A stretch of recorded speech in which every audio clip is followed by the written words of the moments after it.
মুসলিম দেশ মানে মুসলমান এখানে বেশি সংখ্যায়, ব্যাস এইটাই মুসলিম দেশ। কিন্তু রাজনীতি, অর্থনীতি, বিচার আচার, আইন কানুন, ইসলামের নামগন্ধ, এমনকি শিক্ষা সিলেবাস, আরে আগামীতে আমি সেই দিন বেশি দূরে দেখতে পাচ্ছি না যেদিন দুটোর একটা হবেই হবে এই দেশে ইনশাআল্লাহ। হয়তো শিক্ষা সিলেবাস 100% সঠিক হবে, সরকার করতে বাধ্য হবে, না হলে আলেম ওলামারা বসে আর গোটা জাতি একত্রিত হয়ে যারাই এই শিক্ষা সিলেবাস বাস্তবায়ন করতে চাইবে তাদেরকে হলুদ কার্ড না ডাইরেক্ট রেড কার্ড দেখাতে বাধ্য হবে। কারণ ঈমান সবার আগে। আরে দল পরে, দেশ পরে, আমার নিজস্ব স্বার্থ, ব্যবসা বাণিজ্য, চাকরি বাকরি সব পরে, ইসলাম আর ঈমান সবার আগে। আমি তো তাদেরকে নিয়ে আফসোস করি এবং কষ্ট দেওয়ার জন্যই বলি যারা নিজেরাই শিক্ষা ব্যবস্থার সাথে জড়িত, হয়তো স্কুল কলেজে পড়ে অথবা পড়ায়। বিশেষভাবে আমি তাদেরকে দোষারোপ করছি প্রকাশ্যে, খোলা ময়দানে, হাজার হাজার মানুষের সামনে, যারা মাদ্রাসায় পড়ে এবং পড়ায়। কোন মাদ্রাসা? আলিয়া মাদ্রাসা। এই শিক্ষা সিলেবাসের সমস্যাগুলো আমরা তো পরে দেখছি, তারা তো আগে দেখছে, বইগুলো তাদের সামনে, এগুলো তারা পড়ছে, পড়াতে হচ্ছে। তারা কেন প্রতিবাদ করছে না? কোন যুক্তিতে, কোন দুঃখে? তারা কি মরবে না? তারা কি রবের সামনে দাঁড়াবে না? কিয়ামতের দিন তাদেরকে কি জবাব দিতে হবে না? এগুলো নিয়ে তাদেরকে কাঁধে কোনো দায় নাই? তারা কি উম্মার কোনো অংশ না? অবশ্যই আছে, অবশ্যই আছে। প্রতিবাদ তো সবাইকেই করতে হবে, কিন্তু মুখ খুলছে না কোন দুঃখে? চাকরি চলে যাবে, জবাবদিহির আওতায় আসবে, প্রমোশনের জায়গায় ডিমোশন হবে। আরে তোর চাকরির খাতা পড়ি ইসলামে যদি টিকিয়ে রাখতে না পারি, এই 2 পয়সা চাকরি দিয়ে হবে নাকি?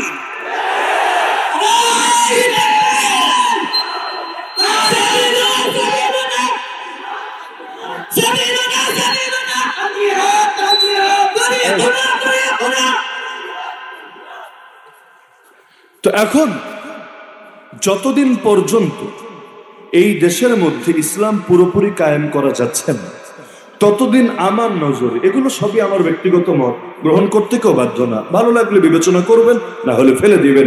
এগুলো কোনো শরীয়তের অকাট্য ধরাবাঁধা ফয়সালা না, যের বাইরে কোনো মতই হতে পারে।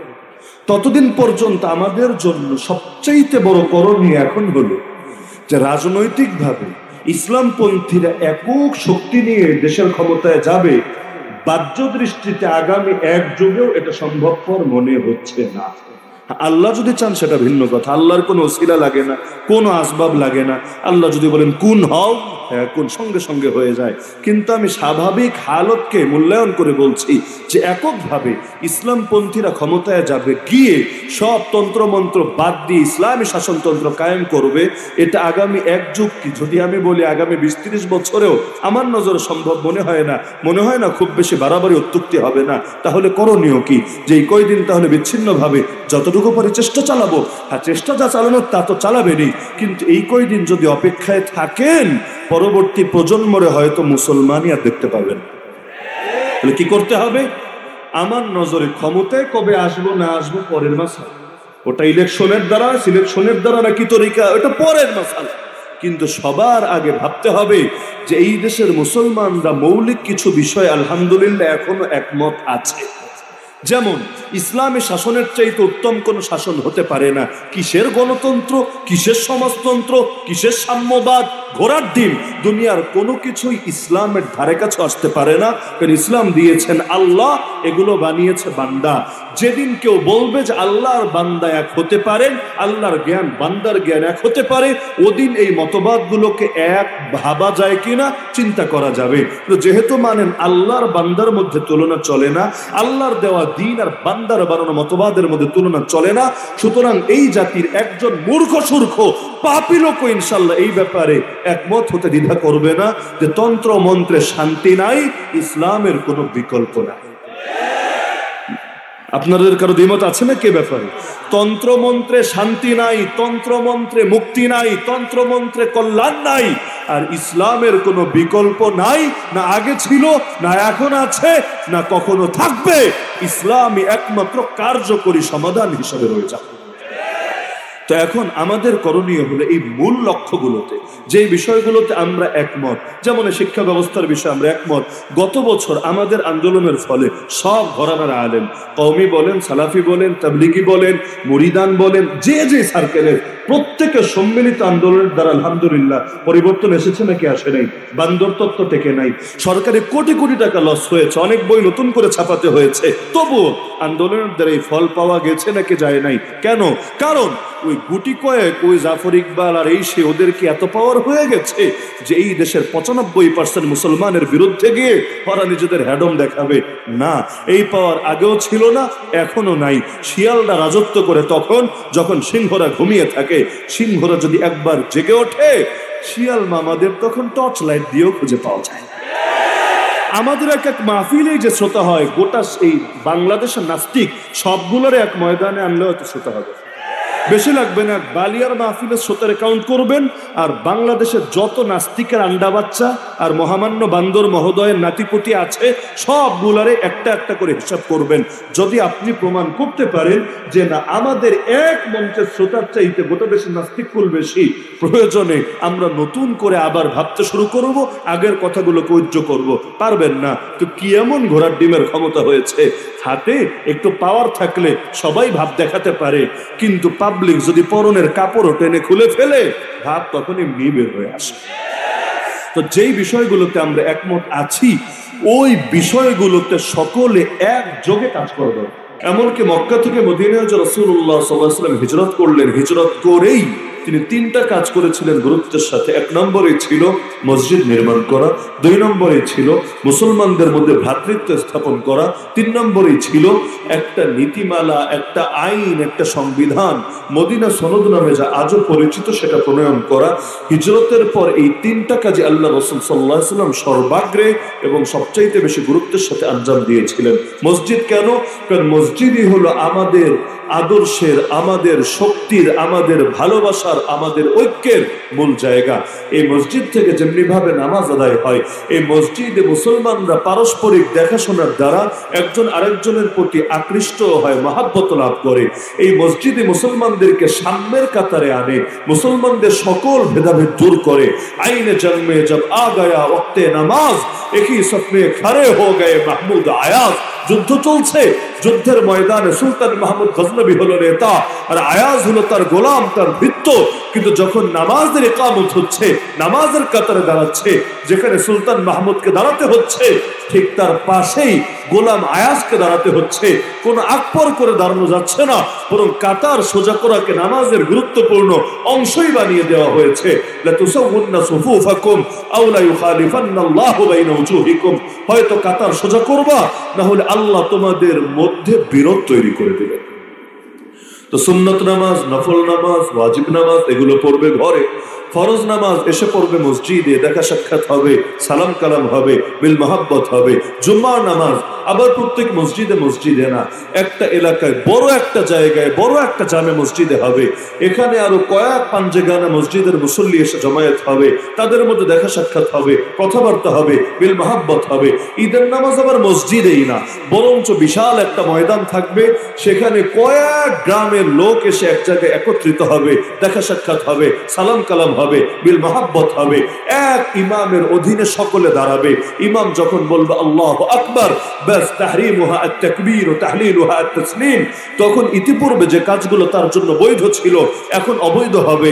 এখন তার গুরুত্বপূর্ণ দায়িত্ব হবে ইমামকে ফলো করা। ইমাম রুকুতে সেও রুকুতে, ইমাম সেজদায় সেও সেজদায়, ইমাম বৈঠকে সেও বৈঠকে, ইমাম দাঁড়ানো সেও দাঁড়ানো, ইমাম সালাম ফিরাবে সেও সালাম ফিরাবে। প্রতিটা ক্ষেত্রে ইমামকে ফলো করবে, ইমাম তেলাওয়াত করবে, চুপচাপ মনোযোগ দিয়ে তেলাওয়াত শুনবে। প্রতিটা ক্ষেত্রে ইমামকে ফলো করবে, এমনকি ইমামের সামনে গিয়ে দাঁড়াবে না। ঈদের নামাজ যত ভিড়াভিড়ি হোক, কাতার পেছনে বাড়বে, ইমামের সামনে দাঁড়াবে না। ইমামের আগে এক রকম থেকে আরেক রকমে যাবে না। যে ইমামের আল্লাহু আকবার বলা তো দূরের কথা, আল্লাহ শব্দ বলল, এখনো নিজেই যেতে পারলো না, তার আগে মুসল্লি চলে গেল না, ইমামকে অনুসরণ করবে। এই করতে করতে এমন এক যোগ্যতা তৈরি হবে, তখন তাদের আহ্বানে শুধু রুকু আর সিজদা না, তাদের আহ্বানে জিহাদের ময়দানে গিয়ে নিজের জান কোরবান করে দিতে পারবে। তো এই মসজিদগুলোর গুরুত্ব শুধু মাত্র নামাজ আদায়ের জন্যই না, বরং ইসলামী রাষ্ট্র ব্যবস্থার রাজনীতির সাথেও এর নিবিড় আর গভীর সম্পর্ক আছে। এমনি ওই জামানায় বিচার আচার গুলো মসজিদে যে হতো অনেক ক্ষেত্রে, এমনকি মসজিদের সামনে কুচকাওয়াজ পর্যন্ত হতো। ঈদের দিন আল্লাহ রাসূল সাল্লাল্লাহু আলাইহি ওয়াসাল্লাম আম্মা জান আয়েশা রাদিয়াল্লাহু আনহাকে নিয়ে গিয়ে পর্যন্ত সেই হাবশী কালো গোলামদের সেই সামরিক কুচকাওয়াজ পর্যন্ত নিজে দেখেছিলেন। তার পেছনে দাঁড়িয়ে পর্দা রক্ষা করে আম্মা জান আয়েশা রাদিয়াল্লাহু আনহা পর্যন্ত দেখেছিলেন। তো এই মসজিদগুলোর সম্পর্ক অনেক বিষয়ের সাথে আছে। তো মুসলমানদেরকে এক প্ল্যাটফর্মে আনার ফায়দা কি, এক জামাতে আবদ্ধ করার ফায়দা কি? মুসলমান বললে গোটা মুসলিম উম্মাকে বোঝায়, আলাদা অঞ্চল বা আলাদা অংশের মুসলমান না। আজকাল তো ঐক্য নিয়ে কথা উঠলেও খালি মাথার মধ্যে কিলিবিলি করে, কিভাবে শুধু এক দেশের মুসলমানকে ঐক্যবদ্ধ করা যায়, এক জেলা বিভাগের মুসলমানকে ঐক্যবদ্ধ করা যায়। অথচ ইসলাম জিন্দা হবে না যতদিন না গোটা দুনিয়ার মুসলমান ঐক্যবদ্ধ হবে। কারণ খেলাফত দেশে দেশে আলাদা হয় না, যে বাংলাদেশে এক খেলাফত, ভারতে এক খেলাফত, পাকিস্তানে এক খেলাফত, মিয়ানমারে এক খেলাফত, আফগানিস্তানে আর এক খেলাফত, তুরস্কে আর এক খেলাফত, ইয়ামান, মালি, সোমালিয়া আর এক খেলাফত না, বরং গোটা দুনিয়া মিলে এক খেলাফত, এক খলিফা। গোটা দুনিয়াটা মিলে যতদূর পর্যন্ত মুসলমানদের রাজত্ব, এক দেশ, এক ভূমি, এক নেতা, দারুল ইসলাম, ইসলামের ভূমি। এক নেতার অধীনে আঞ্চলিক বহু নেতা থাকতে পারে, আঞ্চলিক শাসকও থাকতে পারে, কিন্তু মূল কমান্ড থাকবে এক জায়গায়। সেই এক কমান্ডের অধীনে আরো নিচে নিচে অনেকেই পরিচালনা করতে পারে। যেমন বর্তমানেও এক দেশের মূল কমান্ড থাকে একজনের হাতে, তো জেলায় জেলায়, বিভাগে বিভাগে, সেক্টরে সেক্টরে আলাদা দায়িত্বপ্রাপ্ত ব্যক্তি থাকে।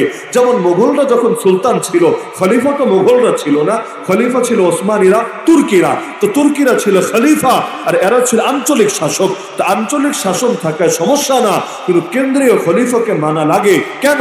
যাতে করে মুসলমানদের কেন্দ্রীয় বিষয়গুলো সকলে মিলে একসাথে সমাধান করতে পারে।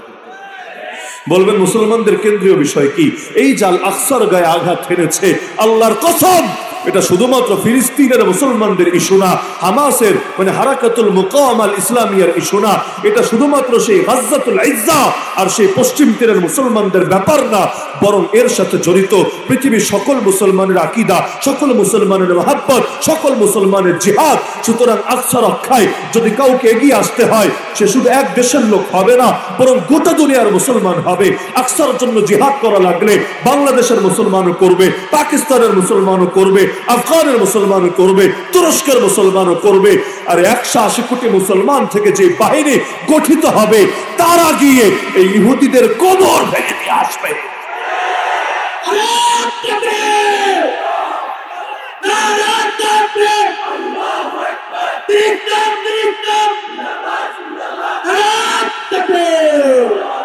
কেন্দ্রীয় সমস্যার সমাধান বিচ্ছিন্নভাবে করা যায় না। এই যে বাবরি মসজিদ ভেঙে রাম মন্দির বানানো হলো, এর দ্বারা শুধু বিজেপির রাজনৈতিক ফায়দাই হয়েছে, আরএসএস আর বজরং দলের নিজেদের ফায়দাই হয়েছে, আর তাদের বিরোধী দলের বুকে কুঠারাঘাত করেছে। বিষয়টা এমন না।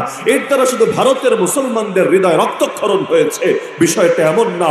বরং বাবরি মসজিদ ভাঙা মানে গোটা দুনিয়ার 200 কোটি মুসলমানের হৃদয় ভাঙা। বাবরি মসজিদের এক একটা ইট খোলা মানে পৃথিবীর প্রতিটা মুসলমানের এক একটা অঙ্গহানি করা। আল্লাহর কসম, আল্লাহর কসম, আল্লাহর কসম, আরে 1 বছরই যাক, 10 বছরই যাক, 100 বছরই যাক, যতদিন পর্যন্ত ওই রাম মন্দিরের প্রতিটা ইট না খুলে ফেলা হবে, যতদিন পর্যন্ত বাবরি মসজিদের জায়গায় পুনরায় আল্লাহর ঘর স্থাপন না করা হবে, যতদিন পর্যন্ত এই শয়তানি স্থাপনা থেকে শিরকের প্রতিটা চিহ্ন নিশ্চিহ্ন না করা হবে, ততদিন পর্যন্ত আগুন বিশ্বের মুসলিম উম্মার অন্তর থেকে নিভবে না, বরঞ্চ যত দমাতে চাইবে আগুন তত বেশি বেড়ে যাবেই যাবে ইনশাআল্লাহ।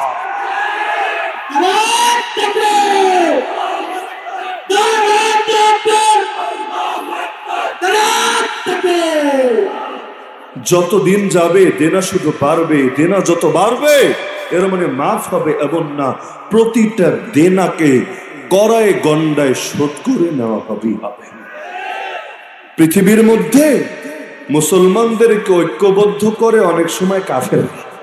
বলবেন কিভাবে?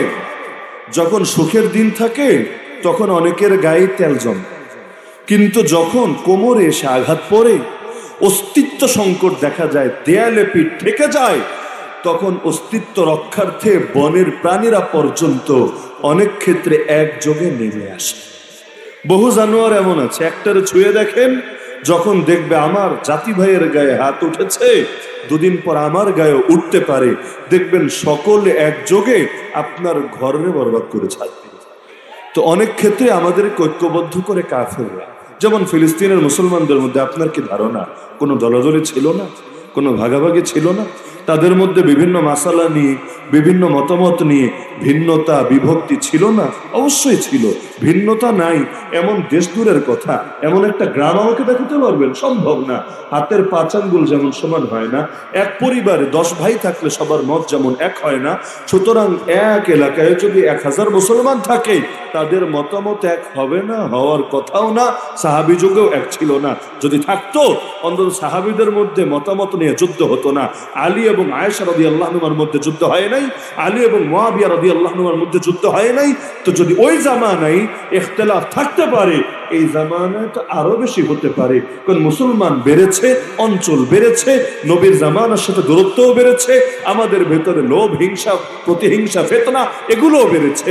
তো সব ঠিক থাকার পরও যদি হতে পারে, এত এত ভেজাল ঢুকে যাওয়ার পর আরো বেশি তো হতে পারে। কিন্তু ফিলিস্তিনের মুসলমানরা এক জায়গায় এসে তো ঠিক ঐক্যবদ্ধ হয়েছে, আরে নিজেদের সমস্যা নিজেরাও সমাধান করা যাবে, কিন্তু আগে দখলদারদেরকে তো উচ্ছেদ করতে হবে। আফগানিস্তানে লড়াই কারা করেছে? শুধু এক দলের লোকেরা না, তালেবান কারা? কওমি মাদ্রাসার ছাত্ররা, উস্তাদরা, একেবারে নিরাট কওমি, যাদের প্রায় সকলেই হানাফি, যে সেই হানাফি না, কট্টর হানাফি। কিন্তু আরব থেকে যে মুজাহিদরা এসে তাদের সঙ্গ দিয়েছে, এদের মধ্যে কয়েকজন হানাফি, প্রায় সকলেই তো হাম্বলি বা সালাফি। তো এই যে কোথায় হাম্বলি সালাফি আর কোথায় হলো সেই হানাফি, বাংলাদেশ হলে লড়াই করতে করতেই তো শেষ হয়ে যেত। আয়েশা বলতো, কি রে, কি নামাজ পড়লি এতকাল, তোর নামাজই তো হয় নাই। আবু হানিফার ধর্মের নামাজ পড়েছিস, এটা তো আল্লাহ রসুলের নামাজ হয় নাই, তুই হানাফি হবি না মোহাম্মদী হবি? এমন টিটকারি মারে না কি মারে না? আবার কেউ এসে বলে, আবু হানিফার ফিকি খালি মানবা, আকিদা মানবা না। আমার সবচাইতে বেশি হাসি আসে এই কথা শুনলে, বাংলাদেশের তথাকথিত হাইব্রিড শায়েখরা প্রায় টিটকারি মারে, তোমরা শুধু আবু হানিফার মাসালাই মানবা, আবু হানিফার আকিদা মানবা না। আরে গাজাখুরি কথাবার্তা, আবু হানিফার আকিদা এরা মানে নাকি তোমরা মানো? এখন কোন জিনিস বিকৃত করে বলতে বলতে বলতে তখন সঠিকটা শুনলে লোকে এটাকে ভুল বোঝে। যেমন আমি যদি বলি বাইজিদ বুস্তামি, সকলে বুঝবেন এই নামে একজন বুজুর্গ ছিল। কিন্তু আমি যদি বলি আবু ইয়াজিদ আল বিস্তামি, বলবেন এইটা আবার কোন ক্ষেতের মূলা, কোন হালুয়া, এই নাম তো জীবনে শুনি নাই। অথচ বাইজিদ বুস্তামি শব্দটা ভুল, আবু ইয়াজিদ আল বিস্তামি শব্দটা হল সঠিক। তো সঠিকটা বললে কেউ চিনবে না, ভুলটা বললে চিনতে বাকি থাকবে। অনেক সময় সঠিকটা হারিয়ে যায়, ভুলটা বারবার বলতে বলতে বলতে অকাট্য হয়ে যায়। দেশপ্রেম ইমানের অঙ্গ, এটাকে গোটা দেশ বলে আল হাদিস হিসাবে। তা আল হাদিস যদি হয়, কোন কিতাবের কয় নম্বর পাতায় আছে? বুখারীতে, মুসলিমে, আবু দাউদে, তিরমিজিতে, নাসাইতে, ইবনে মাজাহ, মুয়াত্তা মালিক, মুয়াত্তা মুহাম্মদ, মুসনাদে আহমদ, মুসান্নাফে ইবনে আবি শাইবা, মুসান্নাফে ইবনে খুজাইমা, কোথায় আছে? একটা কিতাবের নাম বলো না, বলবেন আল হাদিস। আরে আল হাদিস লাগালেই সেটা হাদিস হয়ে যায় না, আল হাদিস নামে অনেক সময় চলে জাল হাদিস। তো যদি এটা ঈমানের অঙ্গ হয়, কয় নম্বর অঙ্গ? আমানতু বিল্লাহি ওয়া মালাইকাতিহি ওয়া কুতুবিহি ওয়া রুসুলিহি ওয়াল ইয়াউমিল আখিরি ওয়াল কদরি খাইরিহি ওয়া শাররিহি মিনাল্লাহি তাআলা ওয়াল বা'থি বাদাল মাউত। এর মধ্যে এটা নাই কেন? ঈমানের রয়েছে 77 শাখা, একটা একটা করা শুরু করেন। এক নম্বরে সর্বোচ্চ শাখা কি? ফাআফদালুহা কাউলু লা ইলাহা ইল্লাল্লাহ, সর্বোচ্চ শাখা হলো লা ইলাহা ইল্লাল্লাহ বলা। সর্বনিম্ন শাখা কি? ইমাতাতুল আযা আনিত তারিক, রাস্তা থেকে কষ্টদায়ক বস্তু সরিয়ে দেওয়া। আর গুরুত্বপূর্ণ একটা শাখা কি? ওয়াল হায়াউ শুবাতুন মিনাল ঈমান, লজ্জা ঈমানের গুরুত্বপূর্ণ শাখা। তো এই যে 77 শাখা নিয়ে কত কিতাব লেখা হয়েছে, এর মধ্যে দেশপ্রেমটা হারিয়ে গেল কোথায়? আর দেশ বলতে কি বোঝায়? দেশ তো সবসময় এক থাকে না। 47-এর আগে দেশ বললে কি বুঝাতো? 47-এর পরে 71-এর আগে দেশ বললে কি বুঝাতো?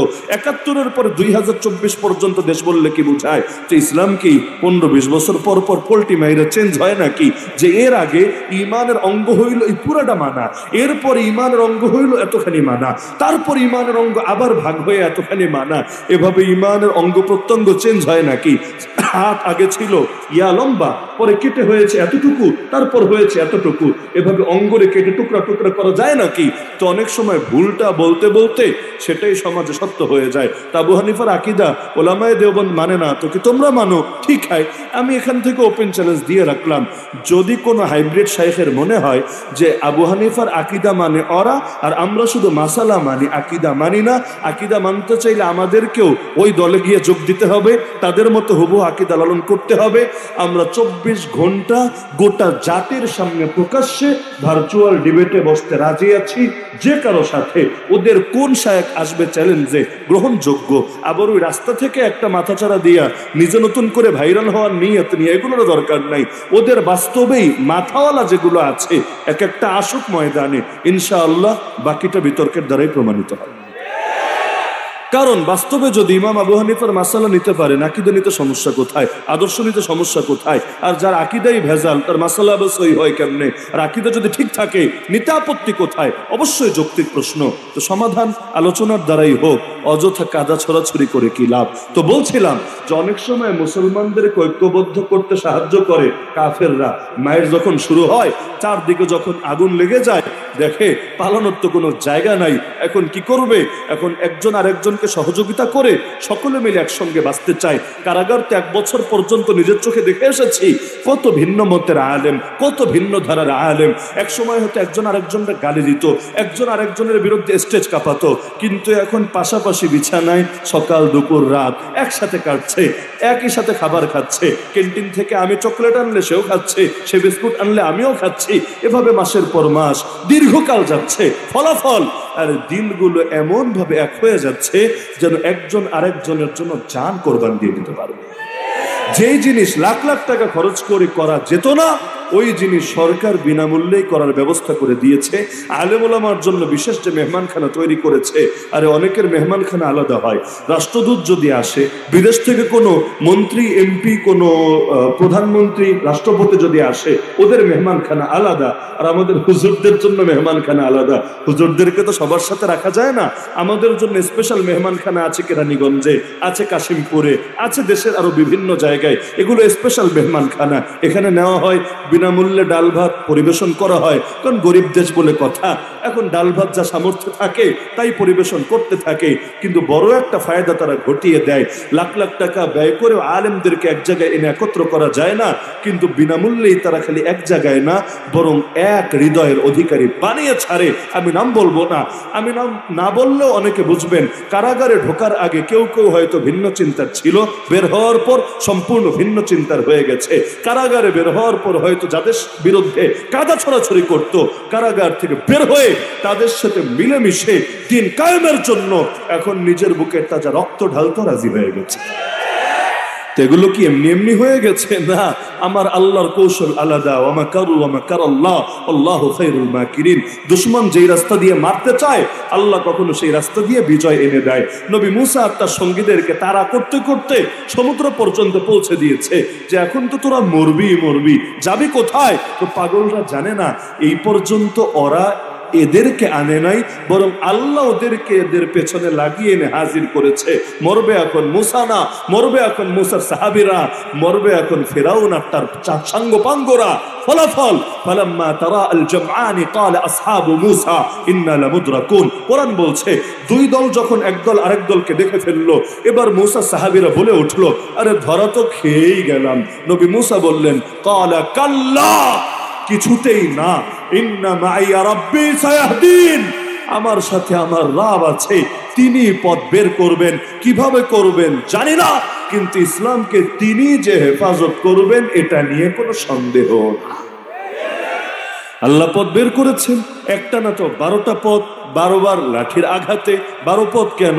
কারণ যদি পথ একটা হয়, কার আগে কে ঢুকবে? আবার নিজেদের মধ্যে কিছুটা আন্তর্দলীয় কোন্দল তো আছে।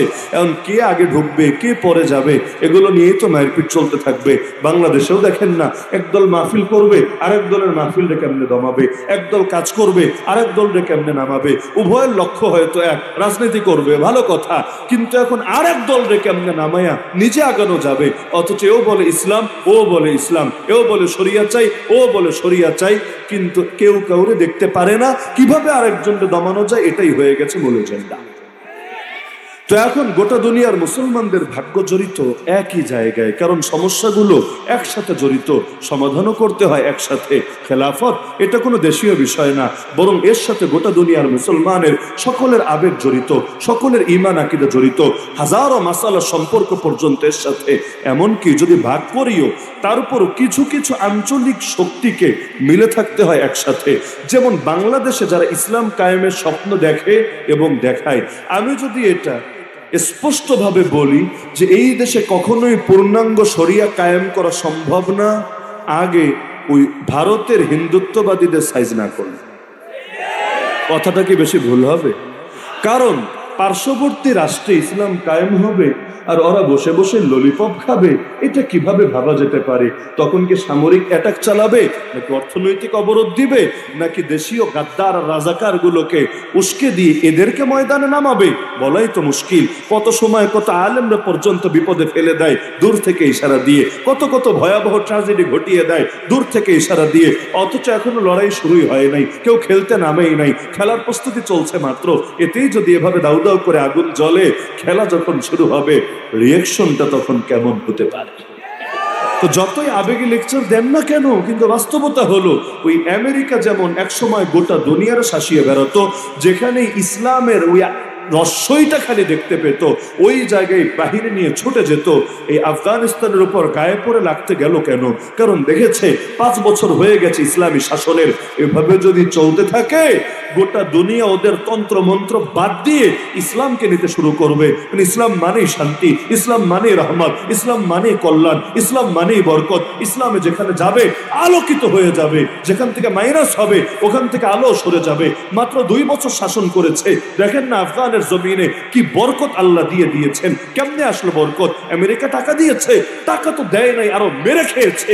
আজও পর্যন্ত এই চোররা, এই ডাকাতের বাচ্চারা টাকাগুলো পরিশোধ করে নাই, রিজার্ভটা ঠিকই দখল করে রেখেছে। কিন্তু বরকতের মালিক আমেরিকা না, বরকতের মালিক জাতিসংঘ না। আল্লাহ যদি বরকত দিতে চান, আমেরিকার বাপেও সেটা আটকে রাখতে পারে না।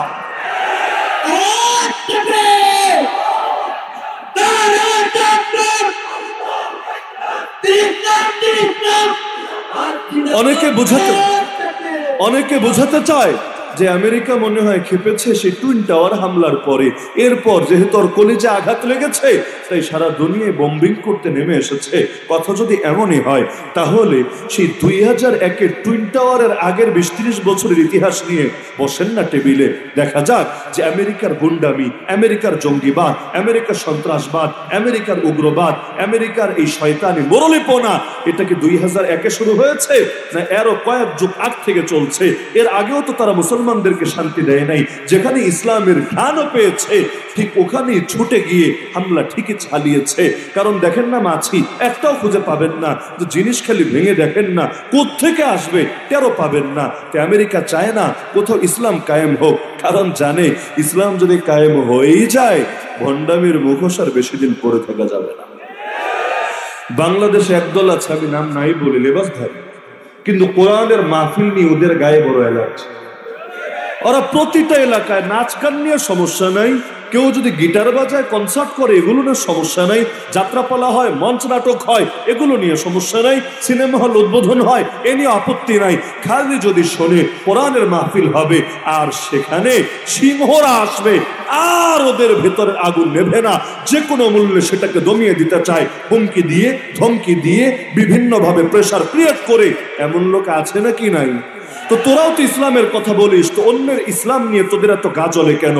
তাআওয়ানু আলাল বিররি ওয়াত তাকওয়া, নেক কাজে তো একজন আরেকজনকে সহযোগিতা করতে হয়। কারণ গাড়ি, বড় গাড়ি এক চাকা দিয়ে চলে না, চাকা তার অনেকই লাগে। তো ইসলামকে যদি সামনে এগিয়ে নিতে হয়, এর জন্য তালিমও লাগে, দাওয়াতও লাগে, জিহাদও লাগে, তাজকিয়াও লাগে, বহুত কিছুই লাগে। এক চাকা দিয়ে ইসলাম আগাবে না, আগানো সম্ভব না। কেউ যদি ভাবে খালি জিহাদ দিয়ে আগাবে, আরে তাহলে এলেমওয়ালা তৈরি হবে কোত্থেকে? এলেমওয়ালা তৈরি যদি না হয়, জিহাদের মধ্যেই ফিতনাকে আপনি দূরে রাখবেন কিভাবে, সহি তরিকায় জিহাদ পরিচালনা করবেন কিভাবে। আর আত্মশুদ্ধি যদি মানুষের না করান, জিহাদের ময়দানে গিয়েও পাপ করবে না, খেয়ানত করবে না, গাদ্দারি করবে না, মীর জাফর মীর সাদিকের মতো প্রতারণা করবে না, এর কি গ্যারান্টি আছে? আর দাওয়াত যদি না দেন, নতুন মুজাহিদ তৈরি হবে কোত্থেকে, সৈনিক আসবে কোত্থেকে, সাপ্লাই পাবেন কোত্থেকে? তো সবই তো লাগবে, সবগুলোর জন্য সব লাগে। ইলমের জন্য দাওয়াত লাগে, দাওয়াতের জন্য তাজকিয়া লাগে, তাজকিয়ার জন্য জিহাদ লাগে। কোনোটাই হয় না অন্যটা ছাড়া, সবগুলো মিলেই পরিপূর্ণতা পায়। কারেন্টের তার যেমন দুইটা তার নিয়ে লাগান, নেগেটিভ পজিটিভ মিলান, এরপর গিয়ে বাতি জ্বলে, একটা দিয়ে হয় না। তো এখন জিনিস যদি হয় অনেকগুলো, এরপর গিয়ে একটা পূর্ণ ফল পাওয়া যায়। আলাদা আলাদা একটা দিয়ে কিছুই করা যায়। শুধুমাত্র তার গায়ে লাগতে পারে, তাদের ভণ্ডামের মুখোশ খুলতে পারে। এজন্য কোরআনের মাহফিলও বাধা দেয় এমন তথাকথিত বুজুর্গ দেশে আছে নাকি না? একটা দুইটা না, বহু। এমন কি এরা এসে নিজেদের বেলায় বা প্রতিপক্ষকে দমাতে ইসলামের কোনো মূলনীতি ভঙ্গ করতেও তোয়াক্কা করে না। গালি দেওয়া লাগবে, এখলাসের সাথে, খুশুখুজুর সাথে গালি দিবে। দিলের মধ্যে কোনো খারাপ কিছু থাকবে না, একেবারে এখলাস চুয়ে চুয়ে পড়বে, ফোটা ফোটা টপকে টপকে পড়তে থাকবে। টপ টু বটম এত গালিগালাজ করবে, আপনি হয়রান হবেন। এত গালি শিখলো থেকে? তবে কি গালির জন্য আলাদা পিএইচডি করে এসেছে? কেমন হয় না কি হয় না? তো গালি দিয়ে কোন ইসলাম কায়েম করে ফেলবে? এগুলো হচ্ছে। তো দুনিয়ার অনেক কিছুই জড়িত মুসলিম উম্মার ঐক্যের সাথে। দেশ না, বরং গোটা দুনিয়ার ঐক্য। এমনকি এই যে ইসলামী বিশ্বে খলিফা নাই, আপনার কি ধারণা এর জন্য কেউ পাপী হচ্ছে না, কেউ গুনাহগার হচ্ছে না? বলবেন থাকলেই কি না থাকলেই কি? খলিফা না থাকলে অনেক বিধানই থাকে না। ইসলামের অনেক কিছু সম্পর্ক খলিফার সাথে, খলিফা না থাকলে বিধানগুলো কায়েম করা যায় না। আমি একা নামাজ পড়তে পড়তে কপালে দাগ ফেলতে পারবো, জিকির করতে করতে মুখ দিয়ে ফেনা তুলতে পারবো, দাওয়াত দিতে দিতে হাঁপিয়ে যেতে পারবো, কিন্তু আমি ইসলামী বিচার কেমনে কায়েম করব, ইসলামী আইন কানুন কেমনে বাস্তবায়ন করব, ব্যক্তি জীবনের বাইরে, পরিবার জীবনের বাইরে আর বাকি অংশের ইসলামগুলোর উপরে কিভাবে নিজে আমল করব, জাতিকে আমল করতে বলবো। আমি দাওয়াত দিব পূর্ণাঙ্গ মুসলমান হও, উদখুলু ফিস সিলমি কাফা, ইসলামে পুরোপুরি প্রবেশ করো। কেমনে করবে আমাকে বুঝান। মসজিদে আসলে পারবে, মাদ্রাসায় গেলে পারবে, মাহফিলে বসলে পারবে, খানকায় গেলে পারবে, তাবলিগে গেলে পারবে, মার্কাজে গেলে পারবে, কিন্তু রাজনীতিতে কেমনে করবে, সভ্যতা সংস্কৃতিতে কেমনে করবে? এমনকি পড়ালেখা করতে গেলেই তো আর ইসলাম ধরে রাখা যায় না। কি এক শিক্ষা সিলেবাস চাপিয়ে দিয়েছে এই মুসলিম উম্মার উপর, যেটা যদি কেউ আকীদার ব্যাপারে সতর্ক হয়ে না পড়ে, ওর বেঈমান হতে আর কিছুই লাগবে না। এমনকি একে তো বেঈমান, খালি বেঈমানি না, এদেরকে সমকামী বানাবে, ট্রান্সজেন্ডার বানাবে, সেকুলার বানাবে, নাস্তিক বানাবে, এদের চরিত্র ধ্বংস করবে, নৈতিকতা বরবাদ করবে। পরবর্তীতে আপনার বাচ্চা কাচ্চারে আপনার দুশ্মন বানিয়ে ছাড়বে। আপনি যদি দিন কায়েমের কথাও বলেন, আপনারে জঙ্গি বলে জেলে ঢুকিয়ে ছাড়বে।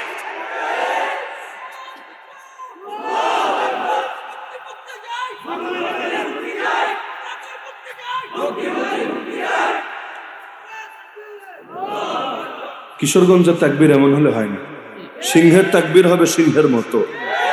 তা আমরা যে সিংহ, এটা তো আমাদের তাকবীরও প্রকাশ থাকা দরকার নাকি দরকার নেই? ওমর রাদিয়াল্লাহু আনহু বাস্তবতা তার জামানায় তুলে ধরেছেন, লা ইসলাম ইল্লা বিজামাআ ওয়ালা জামাআতা ইল্লা বিইমারা ওয়ালা ইমারাতা ইল্লা বিতাআ। এটা বোঝানোর আগে আমি একটা প্রশ্ন শুরু করি। এই যে ঐক্য ঐক্য ঐক্য ঐক্য ঐক্য, সকালে 100 বার, সন্ধ্যায় 100 বার জিকির করতে করতে যদি মুখে ফেনা তুলে ফেলেন, ঐক্য হবে কেমনে আমারে বুঝান। কেন্দ্র বিন্দু ছাড়া কখনো ঐক্য হয় না। কেন্দ্রবিন্দু বুঝেন? আপনাকেও এক জায়গায় আসতে হবে, আমাকেও এক জায়গায় যেতে হবে, কোনো একটা জিনিসকে মূল মেনে এরপর না ঐক্যবদ্ধ হতে হবে। এরপর একবার ঐক্যবদ্ধ হলেই ঐক্য কিয়ামত পর্যন্ত থাকবে। বুলেট প্রুফ গাড়ি বিষয়টা তো এমন না, মাঝখানে শয়তান আর নফস চেষ্টা চালাবে, অন্তরে অসহসা ঢোকাবে, ঐক্য ভঙ্গ করতে চাইবে। তো ভঙ্গ করতে গেলে ঠেকাবেন কিভাবে? পাওয়ার তো লাগবে। তো এই সমস্ত মানুষকে এক প্ল্যাটফর্মে এনে প্রেশার ক্রিয়েট করে, পাওয়ার প্রয়োগ করে সবাইকে এক রাখবে কিভাবে? মাঝখান থেকে কেউ বিচ্ছিন্ন হতে চাইলে বুঝিয়ে হোক, সাজা দিয়ে হোক, তাদেরকে লাইন রাখবে কিভাবে? এর জন্যই খেলাফত লাগে। খেলাফত ছাড়া যতই লেকচার মারেন ঐক্য ঐক্য ঐক্য ঐক্য, বলাই যাবে কে কার সাথে ঐক্য করবে। বাংলাদেশে ঐক্য জোট নামে যত দল হয়েছে এগুলো সময়ের ব্যবধানে বিভক্তির নতুন আরেকটা ফেরকায় পরিণত হয়েছে। এই দেশে ঐক্য একবার দুবার না বহুবার হয়েছে, ঐক্য টেকে নাই। এখন তো মিডিয়ার জামান, ওগুলো মিডিয়ার জামানা ছিল না। যদি থাকতো কতজনের কত থলের বেড়াল যে বের হতো আর কত কেলেঙ্কারি যে জাতির সামনে থাকতো আল্লাহ ভালো জানে। ঐক্য কখনোই টিকিয়ে রাখা যায় না পাওয়ার না থাকে। যারা দেখবেন ক্ষমতায় থাকে ওদের অধীনে সবাই গিয়ে ঐক্যবদ্ধ হওয়ার চেষ্টা করে, কেউ বাইরেও যায় না, কারণ জানে গেলে গদি তো থাকবেই না, মান ইজ্জত থাকবে না, আর কপালে বাকি জীবন জেলের ভাত জোটে কিনা এটাও আল্লাহ ছাড়া কেউ জানে না। তো দেখা যায় সবাইকে ঐক্যবদ্ধ হতে চায়। তো যখন আমরা ক্ষমতা আমরা ছিলাম গোটা দুনিয়ার, ওই সময় কাফের মুশরিকরা এসে বলতো আসো না আমাদের সাথে ঐক্য করো, তোমাদের কিছু বিষয়ে আমরা সফট হই, আমাদের কিছু বিষয়ে তোমরা সফট হও, তোমরা হামলা করো না আমাদের উপর, আমরা তোমাদেরকে কর দিব, জিজিয়া দিব, এই দিব সেই দিব, তোমরাও সুখে থাকো আমাদেরকেও সুখে রাখো। তাআলাউ ইলা কালিমাতিন সাওয়াইন বাইনানা ওয়া বাইনাকুম আল্লা না'বুদা ইল্লাল্লাহ ওয়া লা নুশরিকা বিহি শাইআ ওয়া লা ইয়াত্তাখিযা বা'দুনা বা'দান আরবাবান মিন দুনিল্লাহ। কোরআন তো আহলে কিতাবকে ঐক্যের ডাক দিয়েছে। শোনো, তোমাদের চুলকানি তো নবীকে নিয়ে, তাহলে একটা কাজ অন্তত করো, যেই বিষয়ে তোমরা আমরা একমত ওটা অন্তত মানো, যে এক আল্লাহ ছাড়া আর কোনো মাহবুদ নাই, আমরা কেউ কাউকে আল্লাহকে বাদ দিয়ে রব বানাবো না, এগুলো অন্তত মানো। এই মর্মে অন্তত আসো না তোমরা আর আমরা একমত হই। তো ঐক্য অবশ্যই দরকার, তবে ঐক্য হবে হকের উপরে, ঐক্য হবে হকের জন্য, ঐক্য হবে হক প্রতিষ্ঠার জন্য। এমন না ঐক্য কায়েমের জন্য হককে জলাঞ্জলি দেওয়া হবে। তো এখন ওমর রাদিয়াল্লাহু আনহু সেই কথাটা একবার বলছেন, তিনি বলেন লা ইসলামা ইল্লা বিজামাত, ইসলাম কায়েম করা যায় না জামাত ছাড়া। জামাত মানে ঐক্যবদ্ধ দল। ওয়ালা জামাতা ইল্লা বিইমারা, জামাত হয় না কেন্দ্রীয় নেতৃত্ব ছাড়া। ওয়ালা ইমারাতা ইল্লা বিতাআ, আর কেন্দ্রীয় নেতৃত্বের কোনো দাম থাকে না আনুগত্য করা ছাড়া। তার মানে কর্মীরা হবে অনুগত, নেতা হবে আমির, সেই নেতা এমন সুষ্ঠুভাবে পরিচালনা করবে, সবাইকে করে রাখবে এক জামাত, ঐক্যবদ্ধ দল, সকলে মিলে কায়েম করবে ইসলাম। এটাই হলো দিন কায়েমের মূল প্যাটার্ন। এখন এইভাবে যদি ঐক্যবদ্ধ দল হয়, তারা কখনো দাওয়াতের দ্বারাও দিন কায়েম করে ফেলতে পারে, কোনো রক্তই ঝরানো লাগে না। নবী মদিনায় দিন কায়েম করেছেন, রক্ত ঝরানো লাগে নাই। ফিরে এসে মক্কায় দিন কায়েম করেছেন, বের হয়েছিলেন যুদ্ধের মিশন নিয়ে, এখানেও যুদ্ধ করা লাগে নাই, আল্লাহ সহজ করে দিয়েছেন, রক্তপাত ছাড়াই জয় হয়েছে। কিন্তু এই যে এক করেছেন সবাইকে, মুহাজির আনসার পরিচয়, মাক্কি মাদানী পরিচয়, আউস খাজরাজ পরিচয়, এই যুগের ভাষায় বললে বাঙালি, ভারতীয়, তুর্কিস্তানি, অমুকিস্তানি, তমুকিস্তানি, এই পরিচয়, অথবা এক দেশের রাজনৈতিক বিভিন্ন বিভক্তির পরিচয়, অথবা আঞ্চলিক পরিচয়, সিলেটি, চিটাগাঙ্গা, নোয়াখালী, বরিশাল্লা, এই যে বিভিন্ন রকম ভাগাভাগি, সব ভাগ ভিন্ন, বরং ওয়াকালা ইন্নানি মিনাল মুসলিমিন, পরিচয় হবে এটা, আমরা মুসলিম উম্মার সদস্য, তুমিও মুসলিম আমিও মুসলিম, সকলে মুসলিম, আমাদের দেশ এক, আমাদের নেতা এক, এবার আমরা সকলে মিলে এক জাতি, এক দেহ, একজন আরেকজনের রক্ষায় এগিয়ে যাবই যাব। তো এখন বলবেন হুজুর সবই তো বুঝলাম, কিন্তু এখন করণীয় কি? আমি কি চাইলেই সারা দুনিয়ার মুসলমানকে এক প্ল্যাটফর্মে আনতে পারবো? আর যদি আসতে বলি তাহলে কি সবাই আসবে? না, আসতে বললেই আসবে না, এবং আসেও নাই, এবং আসনাটা এত সহজও না। এজন্য দুনিয়াতে খেলাফত কায়েম করতে চাইলে বর্তমান জামানায় যেই জিনিসের বিকল্প আমি দেখি না, আপনি দেখতে পারেন আপনার জ্ঞান বেশি থাকলে, তবে আমার নজরে এর চাইতে বেশি কিছু পড়ে না। বর্তমান দুনিয়ায় খেলাফত কায়েম করতে চাইলে এক নম্বরে মুসলমানদের কয়েকটা শক্তিশালী আঞ্চলিক শাসন কায়েম করা লাগবে। যেমন আফগানিস্তানের বুকে হয়েছে, মালি সোমালিয়ার বুকে হয়েছে, ইয়ামানের কিছু এলাকায় হয়েছে, আগামীতে আমরা আশা রাখি আরো কিছু জায়গায় আল্লাহ চাইলে হবে ইনশাআল্লাহ। ধরেন আরাকানে হলো, কাশ্মীরে হলো, ফিলিস্তিনে হলো, পৃথিবীর বিভিন্ন জায়গায় শক্তিশালী কয়েকটা আঞ্চলিক শাসন যদি কায়েম হয়, এরপর তারা মিলে বৈঠকে বসবে যে আমরা তো বেশ কয়েক জায়গায় বিক্ষিপ্ত আছে, ছড়িয়ে ছিটে আছি, আসো আমরা একটা চেইনে এক হই, এক প্ল্যাটফর্মে এক হই। এরপর সকলে মিলে বসবে, বসে বৈঠক করে, হতে পারে কোনো একজন কুরাইশি, কাল আইম্মাতু মিন কুরাইশ, আল্লাহ রাসূল সাল্লাল্লাহু আলাইহি ওয়াসাল্লামের কোনো একজন বংশধরকে অথবা তার বংশের কোনো ব্যক্তিকে, যোগ্য ব্যক্তিকে আমির বানিয়ে নিবে, তাকেই তখন আমিরুল মুমিনিন বলা হবে, খলিফাতুল মুসলিমিন বলা হবে। বাকি যত মুসলমান আছে ছড়িয়ে ছিটিয়ে, তারাও সম্ভব হলে ওই দেশগুলোতে হিজরত করবে, না হলে প্রত্যেকে নিজের জায়গা থেকে সেই অঞ্চলকে, সেই খলিফাকে, সেই আমিরুল মুমিনিনকে শক্তিশালী করবে। এটাই তরিকা। এছাড়া এই জামানায় অন্য কোনো তরিকায় খলিফা বানানো সম্ভব, খেলাফত কায়েম করা সম্ভব, এটা আমার ক্ষুদ্র জ্ঞানে বুঝে আসে না। তো এখন বলবেন হুজুর এটাও তো অনেক দূরের ধাপ। এক আফগানিস্তানের বুকেই দিন কায়েম হতে 19 বছর লেগেছে, মালি সোমালিয়ায় কত কাল লেগেছে। তা আগামী তো এরকম আরো কয়েকটা, একটাই তো পাই না, আরো কয়েকটা, অন্তত 6টা 10টা 20টা হতে আরো কতকাল সময় লাগবে আল্লাহ ভালো জানে। তো এতকাল বসে বসে কি ললিপপ খাবো আমরা? আমরা কি শুধু কি হয় না হয় এটা দেখার জন্য প্রতীক্ষায় বসে থাকবো? না, তার আগ পর্যন্ত আমাদের করণীয় দুইটা। এক নম্বর করণীয় হলো, এই জাতীয় দেশে আমরা যারা আছি, যেগুলো নামে তো মুসলিম দেশ, নামে মুসলিম দেশ, কামে ইসলামী শাসনের ছিটে ফোটাও নাই। কিন্তু যদি ভাবে না মাঠে নামে লং টাইম ধৈর্য ধীরে ধীরে কামে লাগাবো, তোমারও খুঁজে পাওয়া যাবে না, কর্মীরও খুঁজে পাওয়া যাবে না। কিন্তু হুটহাট যদি কেউ কিছু করতে পারবে অতি সহজেই ইনশাআল্লাহ। আবাল বৃদ্ধ বনিতা গ্রামের মহিলা কেউ বাদ থাকবে না। এই যে আমাদের মধুপুরে পীর সাহেব হুজুরকে গ্রেফতার করতে যখন গিয়েছিল, যেই সময় আমরা সকলে কারাগারে, এখন হুজুররে বাদ দিয়ে আমাদের শুধু কারাগারে রাখবে কেমনে? গ্রেফতার করতে গিয়েছিল, কিন্তু এলাকার বুড়া বুড়ি নওজোয়ান পিচ্চি ট্যাবলেট ক্যাপসুল যা আছে, যার যা আছে, বটি বলেন, দাও বলেন, ঝাড়ু বলেন, লাঠি বলেন, এমনকি হিন্দু মহিলারা পর্যন্ত রাস্তায় নেমে এসেছে আমাদের পীর সাহেবকে গ্রেফতার করবি। তারা কত ধানে কত চাল, আজকে তোদেরকে বুঝাবো।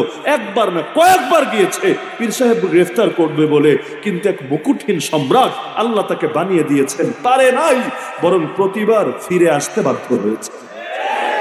এখন আপনি চিন্তা করেন তৃণমূলে কি পরিমাণ কাজ করলে, এমন আলেমও বাংলাদেশে আছেন, নাম বলবো না, এলাকার মানুষ তারে ভালো মতো চেনেই না। কারণ এলাকা নিয়ে তার কোনো কাজ নাই, তার ফিকির নাই। উনি আছেন রাজধানী নিয়ে, উনি আছেন বড় হয়তো প্রতিষ্ঠান নিয়ে, কিন্তু এলাকার মানুষ তারা চেনেও না, পাশে দাঁড়াবে দূরের কথা। কিন্তু যারা তৃণমূল থেকে কাজ করে, যেমন মধুপুরের পীর সাহেবের কাজ নিজের নজরে তো দেখে এসেছি, শুধু 1 গ্রাম 2 গ্রাম, 1 ইউনিয়ন 2 ইউনিয়ন না, আশপাশে যেন অঘোষিত এক সাম্রাজ্য কায়েম করেছেন, যেমনটা সেই ফরাজি আন্দোলনের বেলায় হয়েছিল।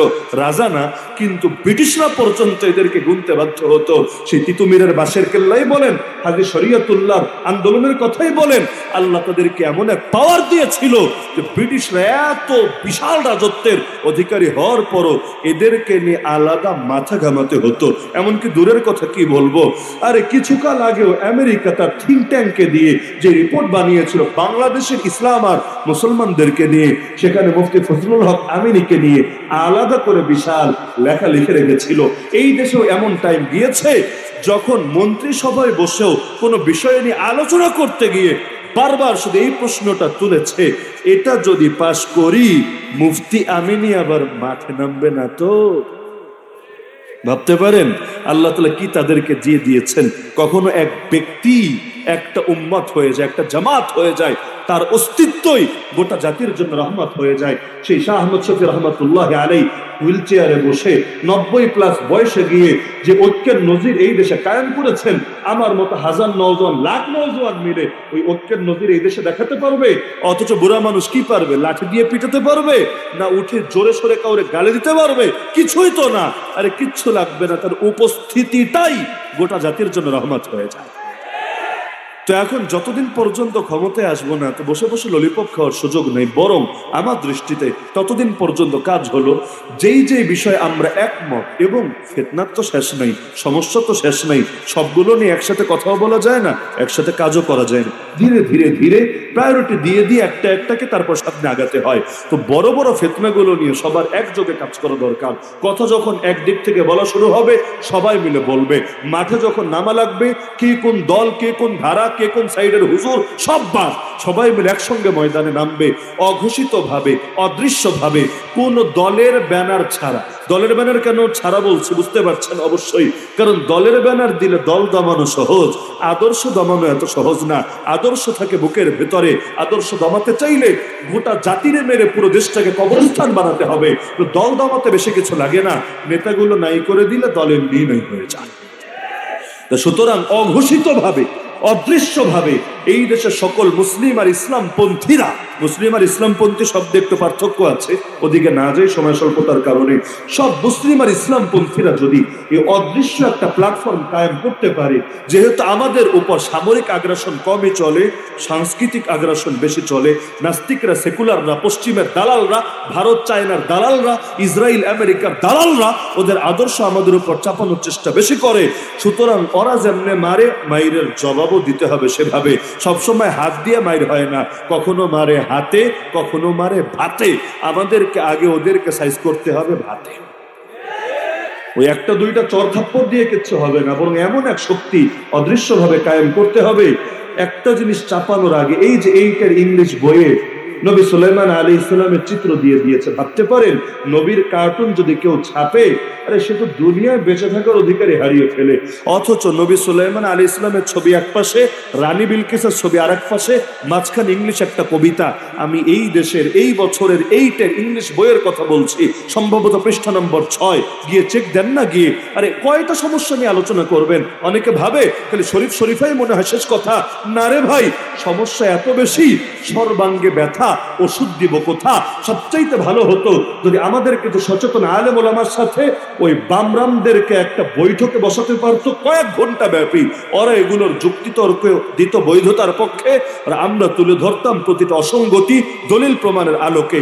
তবেই সম্ভব ছিল জাতিকে সচেতন করা, যদিও বাস্তবে এগুলো বসতে রাজি হয়।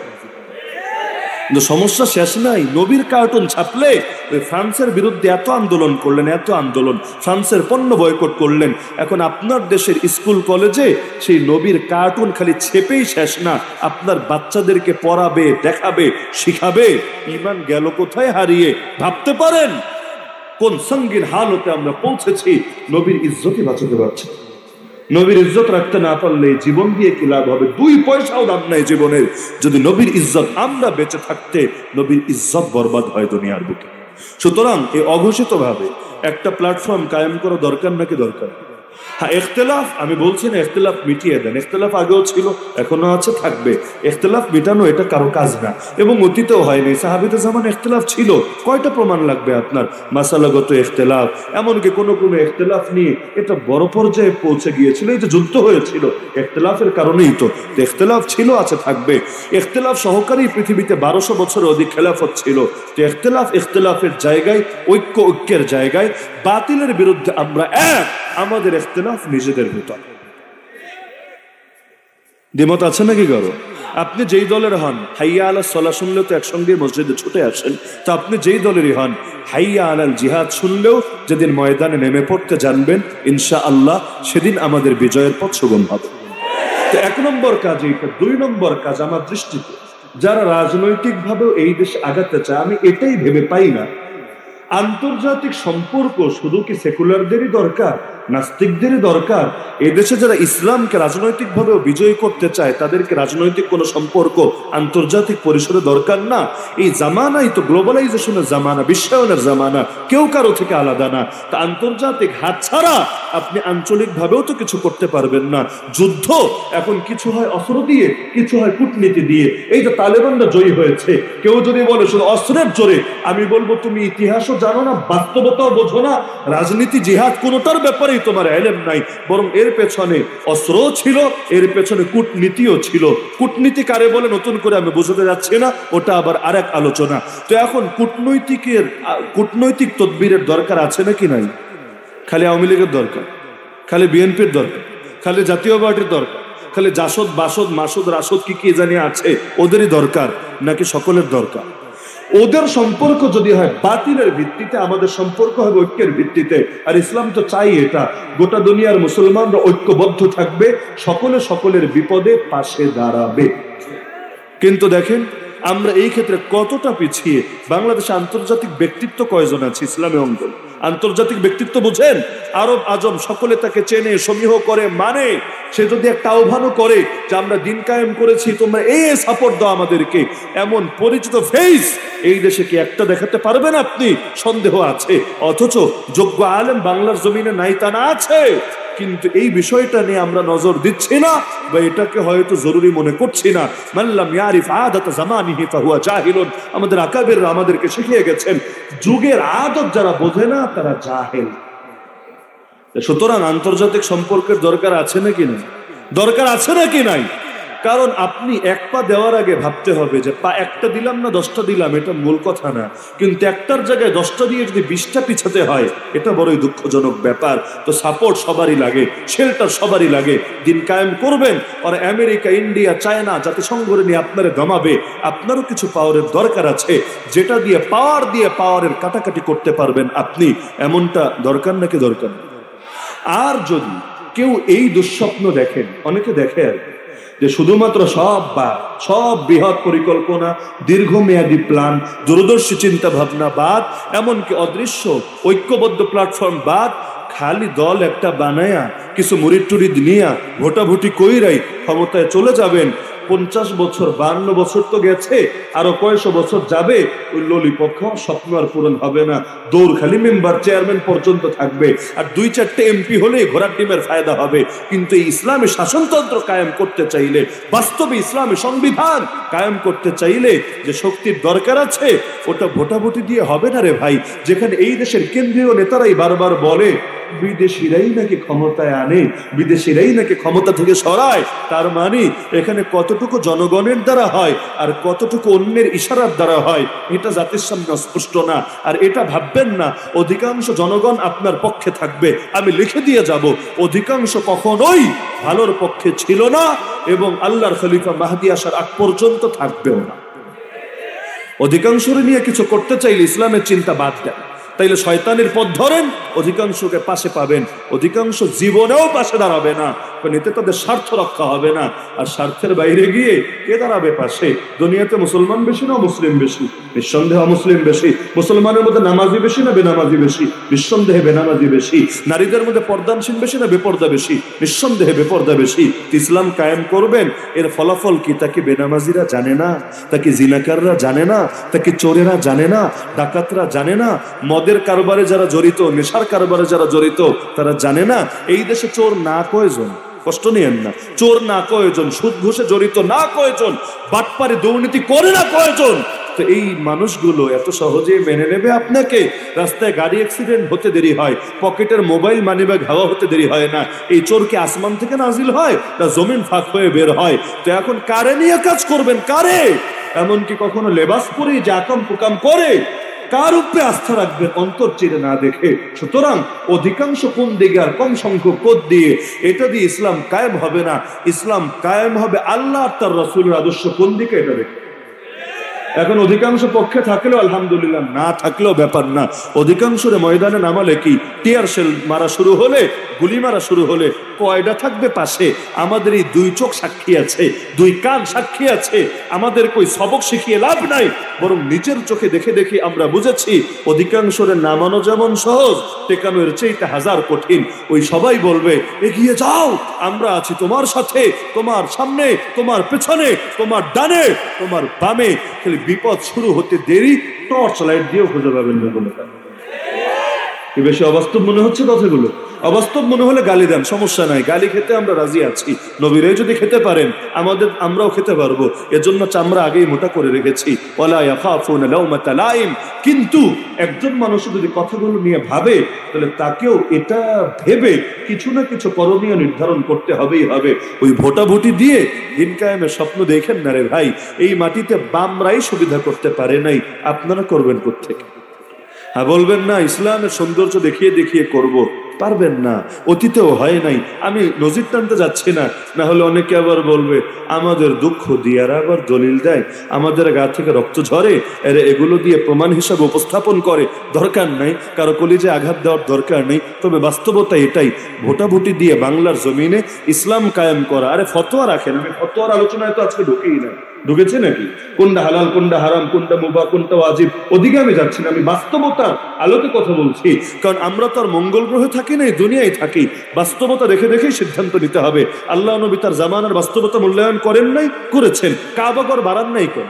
কাবা ঘরটা আগে টাকা কম ছিল বলে ছোট করে বানিয়েছিল, একটা অংশ বাইরে ছিল, বাড়ালেন না কেন? মুনাফিকদের কল্লা কাটলেন না কেন? বাস্তবতা সামনে রেখে। সুতরাং বাস্তবতা অস্বীকার করা যায় না, এটা করা উচিত না। সুতরাং ভোটাভুটির দিকে যতটা নজর দেন, শুধু একটা কথা আমি বলি, বাংলাদেশে ইসলামী রাজনীতি যারা করে এরা যেই পরিমাণ নজর দেয় বিভিন্ন শুধু শাখাগত ধর্মীয় কিছু বিষয় নিয়ে মিছিল মিটিং, আর ভোটের সময় আসলে ভোটাভুটি নিয়ে, এর 10 ভাগের 5 ভাগ মনোযোগ যদি দিত সমাজ সেবা নিয়ে, মানুষের মন জয় করা নিয়ে, আর্তমানবতার পাশে দাঁড়ানো নিয়ে, আমি গ্যারান্টি দিয়ে বলবো এরাও সেই ফরাজি আন্দোলনের মতো অঘোষিত এক নেতৃত্ব কায়েম করতে পারতো বাংলার জমি।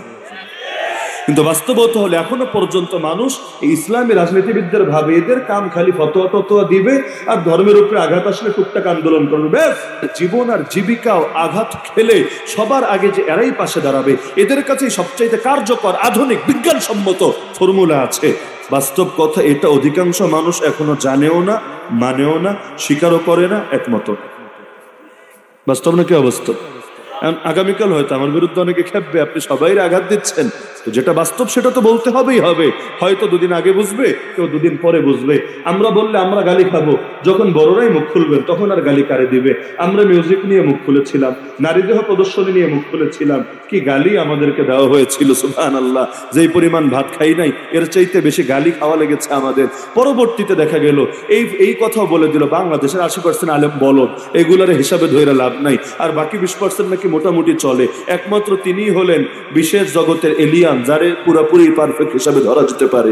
এখন তো দারুল উলুম দেওবন্দ থেকেই ফতোয়া এসেছে, এখন বলুক দারুল উলুম দেওবন্দ আকাবির বিরোধী, দারুল উলুম দেওবন্দ মানহাজি, দারুল উলুম দেওবন্দ খারেজি, দারুল উলুম দেওবন্দ ফিতনা সৃষ্টিকারী, নাউযুবিল্লাহি মিন যালিক। মিউজিক হারাম, এটাও নাকি ফতোয়া দিয়ে বুঝাতে হয়। কোরআন যথেষ্ট না, সুন্নাহ যথেষ্ট না, এতটুকু এলেম যা থাকে না, এ আবার নিজের আলেম, আল্লামা দূরের কথা, আলেম দাবি করে কোন যুক্তি? তো এখন যখন আমরা বলি হয়তো ভালো লাগবে না, অনেক কিছু আগে আগে বললে ভালো লাগে না, কিন্তু এক সময় বুঝে আসবে ইনশাআল্লাহ। আর যদি না আসে তাতেও সমস্যা না, আমাদের ভুল হলে আমরা শুধরে যাব, অন্য কারো ভুল হলে তারাও শুধরানোর ফিকির রাখা দরকার অবশ্যই ইনশাআল্লাহ। আমি আমার ভুলের ব্যাপারে আলহামদুলিল্লাহ সবাইকে সাক্ষী রেখেও বলি, আমার যে কোনো ভুল কেউ দলিল প্রমাণের আলোকে আমাকে চিহ্নিত করে দেয়, রাহিমাল্লাহু মান হাদানি ইলা উয়ুবি, আল্লাহ তার উপর হাজারবার রহম বর্ষণ করুন, ইনশাআল্লাহ আমাকে ভুল সংশোধনকারী হিসাবেই পাবে। কখনো যদি এমন হয় গোটা জাতি একমত যে এটা কোরআন সুন্নাহর দৃষ্টিতে ভুল, তারপর আমি ভুল মতের উপরে ঘাউরামি করছি, সবাই উদাত্ত আহ্বান জানাচ্ছি, আমাকে লাল কার্ড দেখিয়ে দিবেন, তখন আমাকে দাওয়াতও দিবেন না, আমার কথাও শুনবেন না। কিন্তু যদি দলিল প্রমাণের আলোকে ভুল প্রমাণ না করে আর এমনি গায়ের শক্তিতে, পেশের শক্তিতে গালিগালাজ করে, ইনশাআল্লাহ এই জবান বন্ধ হবে না। মনে থাকবে তো ইনশাআল্লাহ? ছোট ছোট কয়েকটা প্রশ্ন অতি সংক্ষেপে জবাব দিয়ে আলোচনা দিতে চাচ্ছি ইনশাআল্লাহ। ফিলিস্তিনের এই অবস্থায় দেখা ছাড়া কি আমাদের কোনো কাজ নাই? বর্তমান জিহাদের জন্য আমরা কি করতে পারি? কাজ তো অনেক কিছুই আছে, কিছু তো আমাদের বলা হয়েও গেছে। ফিলিস্তিনের মুসলমানদের জন্য মূল কাজ ছিল, যদি ফতোয়ার আলোকে বলেন, জান মাল দিয়ে জিহাদ করা, এটাই মূল কাজ। এখানে ইখতিলাফের কোনো সুযোগ নাই। পৃথিবীর কোনো 1 ইঞ্চি জমিনে যদি কাফেরদের দখলে চলে যায়, সেটা উদ্ধার করা সেই অঞ্চলের মুসলমান, তারা না পারলে পার্শ্ববর্তী মুসলমান, তারা না পারলে পার্শ্ববর্তী মুসলমান, এভাবে ধাপে ধাপে গোটা দুনিয়া সকলের উপর ফরজে আইন হয়ে যায়। এমনকি একজন নারীও যদি কাফেরের হাতে বন্দী হয়, ফতোয়ায় স্বামীতে আছে, ইমরাতুন সুবিয়াত বিল মাশরিকি ওয়াজাবা আলা আহলিল মাগরিবি আন ইউখাল্লিসুহা, পৃথিবীর পূর্ব প্রান্তে একজন নারী যদি বন্দী হয়, পশ্চিমে থাকা সব মুসলমানের উপরও জিহাদ ফরজে আইন হয়ে যায়। আমি আবার ওই নফসের জিহাদের কথা বলছি না, নফসের লগে ঢিসুম ঢিসুম করা। জিহাদ কাকে বলে এটা তো হুজুর আপনাদেরকে নিয়মিত বুঝিয়ে থাকেন ইনশাআল্লাহ। আলহামদুলিল্লাহ কয়েকদিন আগে দেখেছি বাংলাদেশের এক জিহাদ বিকৃতকারীকে হুজুর সেই রকম ছাই দিয়ে ধরেছে। এখন বেচারা প্রথমে প্রমাণ করতে চেয়েছিল সবই জিহাদ, নামাজও জিহাদ, রোজাও জিহাদ, হজও জিহাদ, যাকাতও জিহাদ, দ্বীনের জন্য যা করবেন সবই জিহাদ। হুজুর যখন ছাই দিয়ে ধরেছে, এক পর্যায়ে নতি স্বীকার করতে বাধ্য হয়েছে আলহামদুলিল্লাহ। তো এখন আমাদের মূল কাজ এটাই, জান দিয়ে মাল দিয়ে জিহাদ করা। কিন্তু যদি জান দিয়ে জিহাদ করতে সক্ষম না হয়, কোনো ওজরের কারণে বুঝতে পারছে না, অথবা যে কোনো কারণে, যদিও চেষ্টা থাকতে হবে পুরো ফতোয়ার উপর আমল করার জন্যই, তো যতদিন পারছে না বা যতদিন এটাতে সক্ষম হচ্ছে না, ততদিন যেই পরিমাণ ওজর ওই পরিমাণ ছাড় নেবে, এর চাইতে বেশি ছাড় নেবে না। যে জান দিয়ে জিহাদ করতে পারছে না, মাল দিয়ে তো পারছে আলহামদুলিল্লাহ, মাল পৌঁছে দেন না। পাকিস্তানের ফজলুর রহমান সাহেব হাফিজাহুল্লাহ, পাকিস্তানের আল্লামা তাকি ওসমানী হাফিজাহুল্লাহ, তারা যদি হামাসের হাতে গিয়ে সেই কাতারে কোটি কোটি টাকা অনুদান দিয়ে আসতে পারেন, আমরা পারবো না কোন দুঃখে? কাতারে কি কোনো বাঙালি থাকে না? কাতারে তো প্রকাশ্যে তাদের অফিস আছে, কোনো লুকোচুরি না, আন্ডারগ্রাউন্ডের সংগঠন না, তো টাকাগুলো পৌঁছান না। হ্যাঁ, আবার ফিলিস্তিন সরকারের কাছে পৌঁছায় না, এগুলো যাবে আরেক দলের হাতে। এর দ্বারা হামাসেরও ফায়দা হবে না, জিহাদেরও ফায়দা হবে না। টাকাগুলো জায়গা মতো পৌঁছান, মুজাহিদদেরও ফায়দা হবে, আর আর্ত মানবতারও সেবা হবে, মাজলুমদেরও খেদমত হবে ইনশাআল্লাহ। আর দোয়া তো করাই লাগবে। বাংলাদেশের কয়টা মসজিদে কুনুতে নাজিলা হয়েছে, অথচ এটা কি আমাদের শরিয়ার দায়িত্ব ছিল না? এই দেশের 10% মসজিদেও যদি কুনুতে নাজিলা হতো, তাও তো বলা যেত কিছুটা হক আদায় করেছি। অথচ 1% হবে কিনা আল্লাহ ভালো জানে। আর চেতনা তো বেশি দিন থাকে না, 2-1 দিন করলেই মনে হয় দিনের খেদমত করে উল্টে ফেলেছি, অথচ ব্যথা থাকবে যেই কয়দিন, ওষুধও দিতে হবে সেই কয়দিন। তো এই কাজগুলো করতে হবে। আর বর্তমানে জিহাদের জন্য কি করতে পারেন? সর্বোচ্চ চেষ্টা চালাতে হবে, জান দিয়ে, মাল দিয়ে, সময় দিয়ে, শারীরিক প্রস্তুতি দিয়ে, সবকিছু দিয়ে। বসে থাকার সময় কখনো ছিল না, এখনো নাই। কারণ জিহাদ সার্বক্ষণিক ফরজে আইন না থাকলেও ওয়াইদু লাহুম মাস্তাতাতুম মিন কুওয়া, প্রস্তুত থাকা সার্বক্ষণিকই ফরজে আইন। মুসলমান কখনো গাফেল হবে না, উদাসীন হবে না। কারণ আল্লাহ রাসূল বলেন, আল মুমিনুল কাওয়ি খায়রুন আহাব্বু ইলাল্লাহি মিনাল মুমিনিদ দাঈফ, শক্তিশালী মুমিন আল্লাহর কাছে দুর্বল মুমিনের চাইতে বেশি প্রিয়। এখন যে বেশি শক্তিশালী হবে, আল্লাহর কাছে তার মর্যাদা বাড়বে। তো দ্বীনের জন্য যদি আপনি শক্তিশালী থাকার জন্য, দ্বীনের খেদমত করার জন্য যদি ব্যায়ামও করেন, এগুলো জিহাদের প্রস্তুতি হয়ে যাবে ইনশাআল্লাহ। আসসালামু আলাইকুম। শেখ জসিমউদ্দিন সম্পর্কে কিছু বলেন। কি বলবো? তিনি গ্রেফতার হয়েছেন, সকলে জানেন। এটা নিয়ে পর্যাপ্ত আলোচনা আমরা করেছি। এখানে আমাদের সবচাইতে বড় গাফলতি হলো, মানুষটা যখন 10 বছরের অধিক সময় জেল থেকে মুক্ত হলেন, মাজলুমের সবচাইতে বড় পরিচয় তিনি মাজলুম। তার দল কি, তার সংগঠন কি, তার আদর্শ কি, তার মতবাদ কি, এগুলো কখনোই মুখ্য থাকে না। এটাও আমি টানছি এজন্য, যেহেতু অনেকে তার অতীতের বিভিন্ন বয়ান বক্তব্য নিয়ে আপত্তি করে বলে, আরে থাক না জেলে, তাহলে তোমাদের সাথেও তো অন্যদের ইখতিলাফ আছে, তারাও দোয়া করুক, তোমরাও থাকো জেলে। তো এই দেশে সবার সাথেই সবার ইখতিলাফ, তো সবাই সবাই জেলে ঢুকায় রাখেন, পুরো বাংলাদেশটা খালি থাক, জেলখানা ভরে থাক, এতেই তো দিন ভালো যাবে। ইলমি ইখতিলাফের সমাধান ইলমি ভাবে হবে। আর ভুলের ঊর্ধ্বে কে আছে ভাই? আমি আছি, আপনি আছেন, কেউ নাই। তো একজন মানুষের যদি ভুল হয়ও, ভুলের সমাধান তো দলিল প্রমাণ দিয়ে হবে। তাই বলে তাকে বিপদে আপনি ছেড়ে দিবেন অন্যের হাতে, এটা তো হয় না। নবীর হাদিস স্পষ্ট, আল মুসলিমু আখুল মুসলিম লা ইয়াজলিমুহু ওয়া লা ইউসলিমুহু ওয়া লা ইয়াখযুলুহু। মুসলমান মুসলমানের ভাই, নিজেও ভাইয়ের উপর জুলুম করে না, তাকে জালেমের হাতে ছেড়েও দেয় না, আর বিপদে পড়লে ভাইয়ের সাহায্য পরিহার করে না। এই যে 10 বছরের অধিক সময় জেল খাটলো, কে তার মামলা লড়েছে? কে তার নামটা গিয়ে জায়গা মতো বলে তদবির করেছে? কেউ বলে নাই, কেউ নাম নেয় নাই, এটাই সত্য। উপরন্তু এর চাইতে আরো বড় সত্য, তার নামে কোটি কোটি টাকার কালেকশন হয়েছে, যার বড় একটা অংশই তার হাতে পৌঁছে নাই।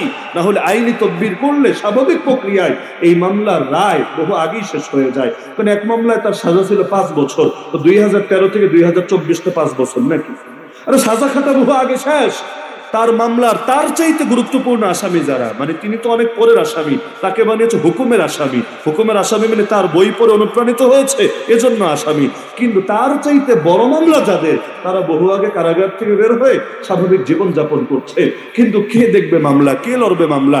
একটা মামলার ব্যাপারে তো আমরাই কারাগারে থাকতে শুনেছিলাম যে কোর্টে দাঁড়িয়েছেন, জজ কোর্টে, এখন মামলা চার্জশিটও হয়ে গেছে, শুনানি শুরু হবে। এখন বিচারক তাকে জিজ্ঞেস করেছেন, আপনার আইনজীবীকে? স্পষ্ট বলেছেন, আমার আইনজীবী কেউ নাই, আইনজীবী ধরার মতো আমার কোনো টাকাও নাই, আমার মামলা আমার ভাই দেখতো, জেলখানেই মারা গিয়েছে, স্ত্রী অনেক আগে চলে গেছে, সন্তানও নাই, কিছুই নাই। তো এখন কে দেখবে মামলা, কে নির্ধারণ করবে আইনজীবী? আমার কিছুই নাই। তো এটা শুনে বিচারক পর্যন্ত অনেক কষ্ট পেয়েছে এবং অপর পক্ষকে পর্যন্ত দোষারোপ করেছে, তোমরা কোন মানুষকে কি মামলা এনে আমার সামনে দাঁড় করিয়ে দিলা? তার চেহারা দেখলেই তো আলাদা ভক্তি কাজ করে অন্তর। এমনকি আমরা তো কারাগারে দেখেছি, কারাগারে এত 3000 আসামির মধ্যে তিনি ছিলেন এক মুকুটহীন সম্রাট। আরে কারারক্ষী বলেন, যে কোনো পর্যায়ের অথবা যত বড় আসামি, চোর, ডাকাত, বাটপার, খুনি, ধর্ষক এমন কেউ নাই যে তাকে সর্বোচ্চ শ্রদ্ধার নজরে দেখতো না। কখনো মেডিকেলে যদি নিয়ে যেত, আরে কিসের পাবলিক ফিগার আর সেলিব্রিটি আলেম, তার উপরে লোক এমন ভাবে হুমড়ি খেয়ে পড়তো আর কেউ পাত্তাই পেত না, কারণ সকলের দিল জয় করে নিয়েছেন। একবার যে তার সাথে সাক্ষাৎ করেছে, সিরেফ একবার, তার উদারতা, তার মানবিকতায় প্রভাবিত হয় নাই এমন কোন মানুষকে আমার এই দুই চোখ কারাগারের মধ্যেও দেখে নাই, বাইরেও দেখে নাই। মাঠের লোক দেখতে একরকম, ভেতরের লোক একরকম। যেমন আমাদের ভাই গুনবী, যদি মাঠে ময়দানে তার বয়ান শোনেন মনে হবে সেই আগেই বদমেজাজি সিংহ, কিন্তু একটু আলাদা গিয়ে কথা বলেন মনে হবে আল্লাহ, এর চাইতে ঠান্ডা মানুষ, নরম মানুষ, দিল খোলা মানুষ দুনিয়ার বুকে মনে হয় হতেই পারে না। তো অনেক সময় মানুষের এই পাবলিক ফিগারের যে রূপটা বা ময়দানের রূপটা, এটা দেখে ভেতরেরটা আলাদা করে বোঝা যায় না। তো তার হালতটা এমন, বয়ান শুনলে মনে হয় রে কত জানি গরম, কত জানি বদমেজাজি, কত জানি উগ্র। যদিও বাস্তবে আমি তার এখনো পর্যন্ত কোনো ফুল বয়ান শুনি নাই, আমার সুযোগ হয় নাই। আর আমার একটু বয়ান শোনার ধৈর্য কম, নিজে ডেইলি 4-5 ঘন্টা বয়ান করি, এটা ঠিক। তবে বাংলা বয়ান আমি শুনি না বললেই চলে, কেন জানি বাংলা বয়ান আমাকে টানে না। মাঝে মধ্যে টুকটাক উর্দু আরবি শুনি, তাও খুব বেশি না। বয়ান শোনার লাইনে আমার দুর্বলতা অনেক বেশি, তো কোনো বয়ান আমার এখনো শোনা হয়নি, এটা সহি। কিন্তু এতটুকু আমরা দেখেছি যে 2-4টা ক্লিপ আসলেও এতে তাকে যেমন মনে হয়েছে, বাস্তবিক মানুষটা এমন না। তার কাছে কেউ গিয়েছে কিন্তু মেহমানদারি না পেয়ে ফিরে এসেছে, এমনকি যারা তারে আটকে রেখেছে সেই কারারক্ষী, জেল গার্ড, কিন্তু তাকে না খাইয়ে বিদায় করেছে এমন প্রমাণ কেউ দেখাতে পারবে না। একদিকে একজন খাবার হাদিয়া পাঠাচ্ছে, আর একদিকে পাস হয়ে যাচ্ছে। কেউ টাকা পয়সা হয়তো কিছু কোনোভাবে ম্যানেজ করে দিচ্ছে, আর একদিকে মানুষের পেছনে ব্যয় করে দিচ্ছে।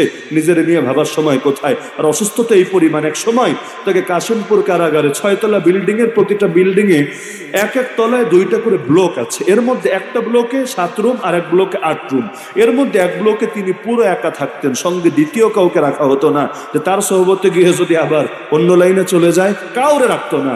কিন্তু এতই অসুস্থ, একদিন অজ্ঞান হয়ে পড়েছিলেন। অনেকে দেখে হঠাৎ ভেবেছে মরেই গেল কিনা, পরে কারারক্ষী এসে বহু ঝামেলা হয়ে গেছে। এমনি প্রেশারের সমস্যা, ডায়াবেটিসের সমস্যা, হাঁটু ব্যথা, আরো কত রকম যে সমস্যা, রোগের কোনো শেষ নাই। লাস্টে গিয়ে পরবর্তীতে অন্যদেরকে দিয়েছে যে মরলে অন্তত সবাই দেখুক, শেষ টাইমের খেদমতটা করতে পাক। এখনই এমন এক অবস্থায় খালি শরীরটাই আছে, ভেতরে কিছুই বাকি নাই, অনেকটা মৃত্যুর কাছাকাছি পৌঁছে গেছে। এই যে অসহায়, এই যে প্রচন্ড অসুস্থ, এই মানুষটা নিয়ে ন্যূনতম মানবিকতা যদি থাকতো, ন্যূনতম রহম দিল যদি থাকতো, তবে তার পক্ষেই বলা দরকার ছিল, বিপক্ষে না। একটা মানুষকে নিয়ে বলতে আগে তার হালতটা বুঝতে হয়, তার দিলের হালত, তার শারীরিক হালত। চাইলেই সবসময় বড় বড় লেকচার মারলেই কাজ হয় না। আল্লাহর বান্দা জামিন হলো, বের হতে পারলো না, তো এই জাতীয় মামলায় জামিন হলেই ডাইরেক্ট ছাড়ে না, তার সাথে কিছু বোঝাপড়ার ব্যাপার স্যাপার থাকে, বিভিন্ন রকম কথাবার্তার ব্যাপার স্যাপার থাকে। তো কথাবার্তার জন্য তাকে নিতেই পারে, অস্বাভাবিক ব্যাপার না।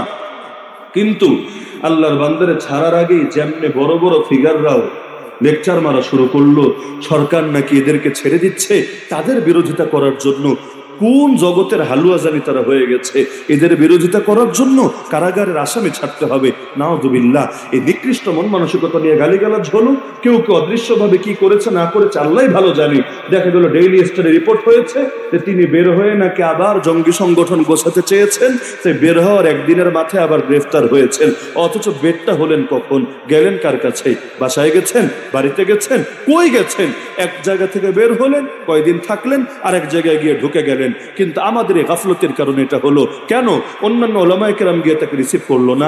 তাকে যারা মহব্বত করে তারা গিয়ে কেন রিসিভ করলো না? বিপদের সময় কেন তার পাশে দাঁড়ালো না? গোটা দেশ জানতো তার জামিন হচ্ছে, তার মুক্তি হচ্ছে, কেন সে সময় তার পাশে দাঁড়ানোর কোনো গরজ অনুভব করলো না? উপরন্তু একটা মানুষ বের হওয়ার পর 3 দিন তার খোঁজ নাই, ফ্যামিলিও জানে না, কেউ জানে না। এটা নিয়ে কারো কেন মাথা ব্যথা কাজ করলো না? এটা তো গুম। কারণ একজনকে নেওয়ার পরে 24 ঘন্টার মধ্যে তাকে শো করতে হয়, এটা হলো আইন। 3 দিন হয়ে গেল, বেঁচে আছে নাকি মরে গেছে? আমি নিজে দেখেছি, আন্তর্জাতিক এক ইংলিশ পত্রিকা এটা নিয়ে রিপোর্ট হয়েছে, আমি দেখেছি।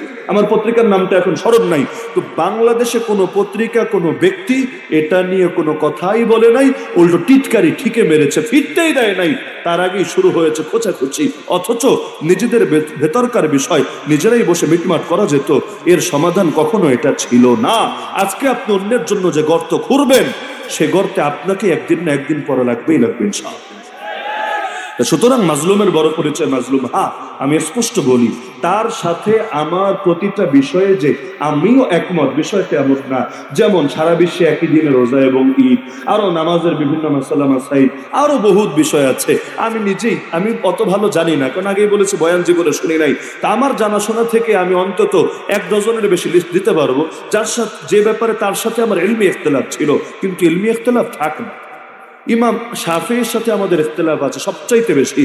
কিন্তু আজকে যদি কেউ ইমাম শাফিঈকে গালি দেয়, আল্লাহর কসমই উসামার জবান গর্জে উঠবে সবার আগে ইনশাআল্লাহ।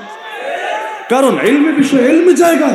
তাই বলে একজন মানুষের অকল্যাণ আমি কখনো কামনা করি না। আল্লাহ সাক্ষী, আমার দিনের ব্যাপারে আমি আমার শত্রুর জন্য কখনো জেল কামনা করি না। আমার সবচাইতে বড় শত্রু, তার জন্য আমি জেল কামনা করি না, করবো না। কারণ জেল কি ভয়ঙ্কর জায়গা। 1টা বছর পর্যন্ত দেখে এসছে, 1টা বছর কত মুমিনরা মুনাফিক বানিয়ে ছাড়ে, কত মানুষকে কি অসহায় বানিয়ে ছাড়ে। আমি আমার দুশ্মনের জন্য কামনা করব না, তো কোনো একজন আলেমের জন্য কামনা করে তো দূর কি বাত। অথচ এখানে ভিন্ন সুরত সম্ভব ছিল। আরে কারাগারে এমনও আমরা নিজেরা দেখেছি যে মাওলানা মামুনুল হক সাহেব আর জসিমউদ্দিন রহমানী সাহেবকে একসাথে রেখেছিল কিছুদিন, সম্ভবত 1 সপ্তাহের কিছু বেশি টাইম। যেই সময় ইমামতি করেছেন মাওলানা মামুনুল হক সাহেব, পেছনে দাঁড়িয়ে মুক্তাদি হয়েছেন জসিমউদ্দিন রহমানী সাহেব। এর মধ্যে ওই টাইমে ওই কিছু উগ্রবাদী আছে কারাগারে, দাওলা ইসলামের অনুসারী, ওরা প্রচার শুরু করলো জসিমউদ্দিন রহমানী মুরতাদ হয়ে গেছে। কেন? মুরতাদের পেছনে নামাজ পড়ার কারণে। মুরতাদ কিভাবে? কারণ তিনি হেফাজতে ইসলামের নেতা, তিনি খেলাফত মজলিসের দায়িত্বশীল, আর ওদের নজরে যারাই হেফাজত সব মুরতাদ, যারাই খেলাফত মজলিস বা জমিয়াত সবাই মুরতাদ। সুতরাং তিনি মুরতাদ, আর তার ইমাম আমির মানার কারণে উনিও হয়ে গেছেন মুরতাদ। তখন স্পষ্টভাবে তিনি ঘোষণা দিয়েছেন, মামুন আমাদের চোখের সামনে বড় হয়েছে, আমরা নিজেরা তার শৈশব কৈশোর তারুণ্য যৌবন সব দেখেছি, যেহেতু একই মাদ্রাসার মানুষ তারা, তো নিজেরা সব দেখেছি। সুতরাং খবরদার, না জেনে মামুনের ব্যাপারে কেউ মন্তব্য করবে না। যদি করো, আমাকে মহাব্বতের দাবি কোনোদিন করবে না। স্পষ্ট ভাবে দেখেছি। আরো কত বিষয়ে, যখন আফগানিস্তানে বিজয় হলো, ওই দল তো মহা বেজার, বাকি জেলখানার সবাই খুশি, একেবারে চোর বাটপার যারা তারাও খুশি, যে মিষ্টি পাওয়া গেল না, মিষ্টি সব খালি, সব নিয়ে বিতরণ করলো। এখন অনেকে উগ্রবাদীদেরকেও মিষ্টি পাঠালো, তোরাও খা। এখন মিষ্টি তো খেলোই না, জমিয়ে রেখে আবার ফেরত পাঠালো। এরা তো মহা বেজার, কারণ এদের নজরে মুরতাদদের বিজয় হয়েছে আর তাদের দুনিয়ায় পরাজয় হয়েছে। ওই সময় পর্যন্ত তাকে জড়িয়ে অনেক ধোঁয়াশা ছড়াতে চেয়েছে যে তার নজরেও তালেবান গোমরা, আফগানিরা গোমরা। কারণ তালেবানরা পীর মুরিদিতে বিশ্বাসী, তালেবানরা মাযহাব মানে, তালেবানরা ওলামায়ে দেওবন্দের অনুসারী, ইত্যাদি ইত্যাদি আরো বিভিন্ন বিষয় নিয়ে স্পষ্টভাবে বলেছেন যে আমি তালেবানকে হক মনে করি, কেউ যদি তারা বাতিল মনে করে তাকে বাতিল মনে করি। আরো বহু বিষয় একাধিকজনকে অনুরোধ করেছেন, যেহেতু আমরা এক বিল্ডিং এ, তিনি আরেক বিল্ডিং এ, আমাদের যেখানে জানালা ওখানে তার দরজা, দূরত্ব অনেক। সরাসরি যে কথা হয়েছে বিষয়টা এমন না, কিন্তু কারাগারে খবর ছড়ায় ফেসবুকের চাইতে স্পিডে, 1 মিনিটও লাগে না। কোন কোনা থেকে কোন কোনা কেমন জানি সব আপডেট মুহূর্তের মধ্যেই চলে যায়। তো এখন দেখা যাচ্ছে যে ওই সময়ও বিভিন্ন ক্ষেত্রে তিনি অনেককে অনুরোধ করেছেন, ভাই আল্লাহ তোমাকে যেহেতু বাইরে নিচ্ছেন, তুমি জাতিকে জানিও যে আমি এই বিষয়ে আগে অনেক কঠোরতা করেছি, কিন্তু এটা আমার দ্বারা উচিত হয় নাই, বরঞ্চ আমি ভুল করেছি। আল্লাহ কখনো আমাকে সুযোগ দিলে আমি প্রকাশ্যে ঘোষণা করবো ইনশাআল্লাহ, তো তোমরা আমার পক্ষ থেকে জানিও, আর গোটা জাতিকে দোয়া করতে বলো। তো বাইরে এসে তো ভয়ে নামে নেয় না, নাম নিলে কি জানি কি করে ফেলে। কিন্তু বহুত জনকে বলেছেন, বহুত জনকে। একজন নিজে আমাকে বলেছে যে আমাকে এই কথাটা বলেছে, তবে ভাই আমার পক্ষে কি বলা সম্ভব? তো এমনটা হয়েছে। তো একজন মানুষের মুক্ত জীবনে আসতে দেওয়া উচিত।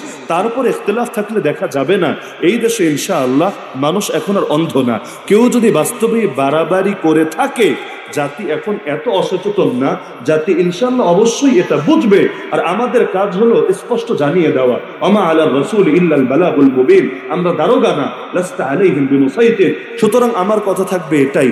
যদিও আরেক মামলায় তিনি জেলে গিয়েছেন, পেন্ডিং মামলায়, আল্লাহ চাইলে একদিন না একদিন জামিন হবে ইনশাআল্লাহ। আমার উদাত্ত আহ্বান থাকবে, আল্লাহর হস্তে আর কেউ ক্লিক মাইরেন না, আর কেউ দাগাবাজি কইরেন না। অসুস্থ অসহায় একটা মানুষকে বাঁচতে দেন, তাকে স্বাভাবিক জীবনে ফিরতে দেন। এরপর যদি বোঝাপড়ার ব্যাপার স্যাপার থাকে, এই দেশে হাজারো মুরব্বী ওলামায়ে কেরাম আছেন, ইনশাআল্লাহ তারা বসে সমাধান করতে পারবেন। আর একান্ত যদি মনে হয় না তখন সমাধান হবে না, তখন হার্ডলাইনে যায়েন। এটার জন্য পথ তো আর বন্ধ না। তো হিজবুত তাওহীদের ব্যাপারে ছাড় হবে, আরো কত কত বাতিলের ব্যাপারে ছাড় হবে। ওরা অবাধে কাজ চালাবে, ওরা মসজিদ চালিয়ে মার্কাজ বানিয়ে সেই নোয়াখালীতে সোনাইমুড়িতে শহীদে মসজিদ নাম দিয়ে সেখানে ওদের দাওয়াতি মিশন চালাবে, অনলাইনে ছড়াবে।